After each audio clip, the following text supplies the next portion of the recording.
साथियों नमस्कार। इस वक्त हमारे साथ मौजूद हैं हाई कोर्ट के अधिवक्ता कृपा शंकर सर। सबसे पहले सर का बहुत बहुत स्वागत है सर आपका। धन्यवाद आपका।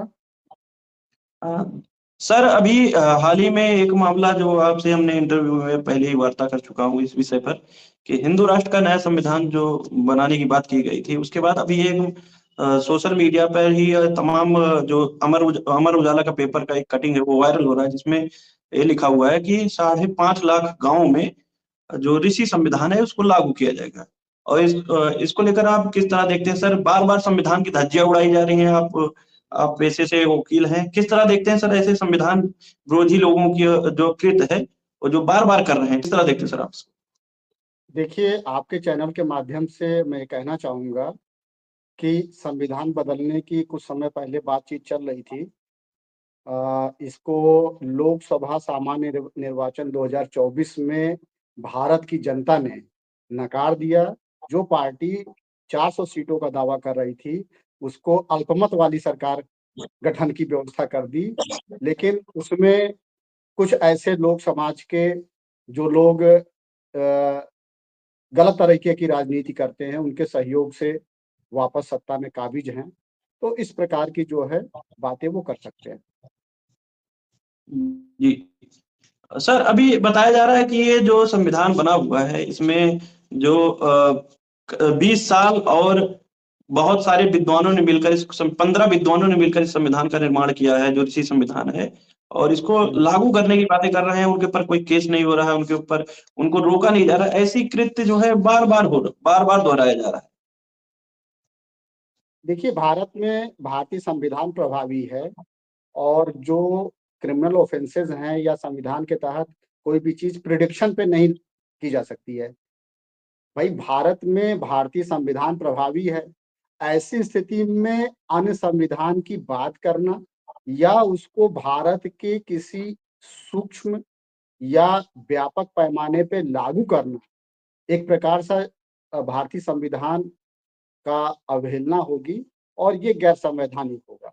इस प्रकार का काम चाहे वो सत्ताधारी दल हो या अन्य कोई पार्टी हो या अन्य कोई व्यक्ति हो, नहीं कर सकता है।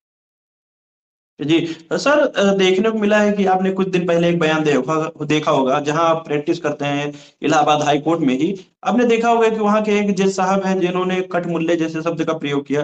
वो सिलसिला अभी भी जारी है। आपने देखा होगा कि अभी प्रदेश के जो सूबे के मुख्यमंत्री हैं उन्होंने ऐसे शब्दों का प्रयोग किया जो सियासी मामला जो बनता हुआ नजर आए। क्या कहेंगे सर? ऐसे शब्दों का प्रयोग बार-बार किया जा रहा है और एक विशेष कम्युनिटी को टारगेट करने का काम किया जा रहा है। देखिए, ऐसा है, ऐसी सोच और विचारधारा रखने वाले लोग भारत को अस्थिर करना चाहते हैं। जनता के बीच लड़ाई झगड़ा, फसाद खड़ा कराना चाहते हैं, ताकि वो जनता का ध्यान भटका सकें और अपनी राजनीति करते रहें। जी।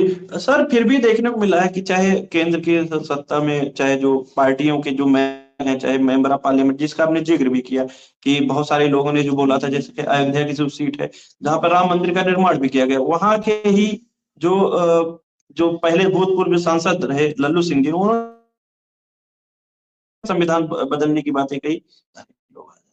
एक मिनट सर।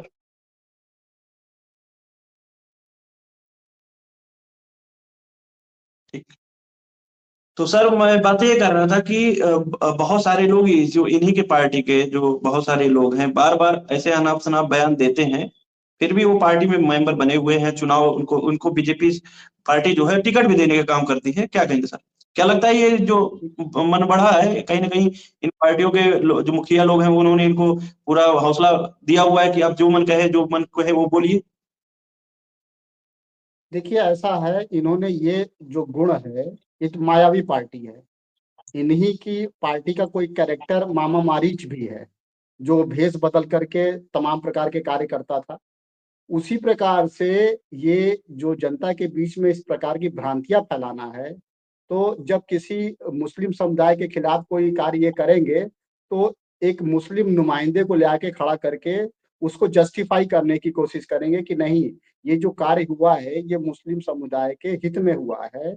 वैसे ही ये इस प्रकार की जो चीज़ें लागू करने की बात कर रहे हैं, वो ओबीसी, एससी, एसटी, माइनॉरिटी के लोगों को समझाने का उन्हीं के किसी नुमाइंदे के माध्यम से प्रयास करेंगे कि नहीं, ये तुम्हारे लिए हितकर है, तुम्हारे फायदे में है, इस पे तुम अमल करो।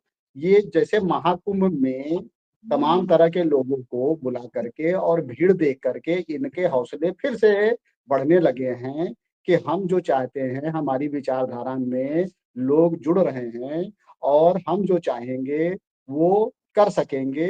तो इनकी जो मानसिक विक्षिप्तता की स्थिति है, उससे जो अवसाद निकल रहा है, तो इस प्रकार की जो चीजें हैं, ये अवसाद ही है। जी, जी। जो अभी भी सर जो हमारे लोग जो एससी एसटी ओबीसी की बात कर रहे हैं, जो आप बात कर रहे हैं, उन लोगों को क्यों नहीं समझ में आ रहा है कि आपका जो विकास का मार्ग है वो संविधान के रास्ते से होकर ही गुजरता है।